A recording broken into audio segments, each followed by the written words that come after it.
Alors, l'idée au départ du spectacle était de mettre en scène Edgar Fruitier, qui est un comédien et en même temps l'amateur par excellence au Québec de musique classique. Au Québec, lorsqu'on pense à la musique classique, on pense à Edgar Fruitier par sa passion et son amour tout simplement de la musique. Et on s'est rendu compte en ayant ce concept d'un orchestre et d'Edgar, on ne voulait pas simplement une présentation, un peu comme on peut avoir à la radio dans certains concerts d'orchestre symphonique, mais on voulait également que ça tire un peu vers le théâtre. Et c'est là où on a demandé à Normand Chaurette et à Normand Chouinard, le premier d'écrire le texte, le deuxième de faire la mise en scène, et tout de suite, ils ont tiré ça vers le théâtre. C'est devenu finalement une pièce de théâtre qui avait comme sujet principal la musique classique. Sauf que, évidemment, le travail ensuite a été de ramener ça vers le concert, vers la musique, la performance de l'orchestre. Et on a réussi à trouver finalement un juste milieu, un équilibre qui est assez magique entre le spectacle, le concert et en même temps le côté théâtral. Ce qui fait que le concert, parfois pour certaines personnes qui ne connaissent pas la musique classique, peut être quelque chose de relativement statique. Tandis que dans un cas comme le nôtre, qui est assez unique, il y a vraiment constamment de l'action et une interaction. En plus de donner des pistes et de donner un contexte pour la compréhension de la musique pour chacun des spectateurs. Ce qu'il y a de particulier avec Normand Chaurette, c'est en plus d'être un dramaturge exceptionnel, c'est lui-même un musicien. Donc, tout ce qui est dit là-dedans est véridique au niveau je vous dirais au niveau biographique, au niveau musical. Ce qui fait que c'est un outil pédagogique dans un sens, mais qui n'a rien de didactique ou d'intellectuel.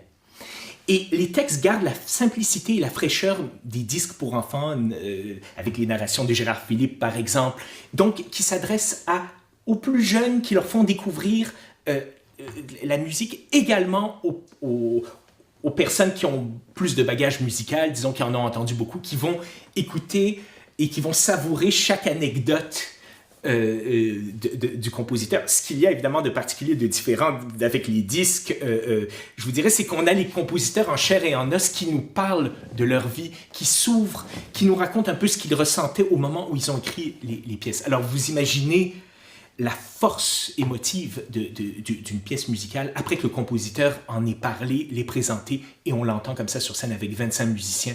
L'effet est assez unique.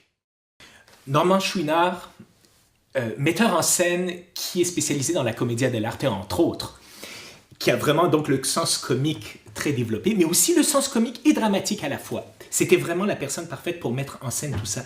La grande difficulté, c'est de travailler avec beaucoup de comédiens. Parce que bon, on a 5 comédiens, mais au fond, les 25 musiciens qui sont sur la scène, y compris moi, le chef d'orchestre, on participe, on s'exclame, il y a une interaction. Et ce qu'il y a de vraiment d'exceptionnel, c'est sa façon d'animer continuellement le plateau, même pendant les moments où la musique, ce sont les musiciens qui jouent.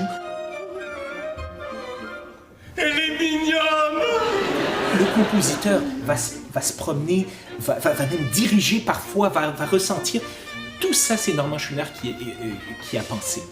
Dans l'ensemble, je vous dirais, c'est davantage peut-être une comédie, parce que c'est sympathique d'un bout à l'autre, le public rit, participe.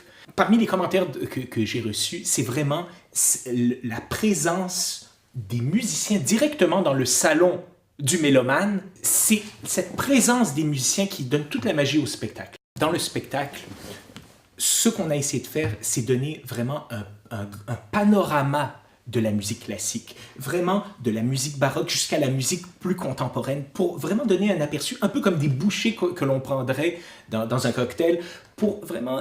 Et ce qui est très intéressant, c'est de voir comment le public va réagir à ces œuvres qui sont jouées, mais également comment les compositeurs vont réagir quand Beethoven entend du Satie, par exemple, ou que Mozart entend du Schoenberg pour la première fois.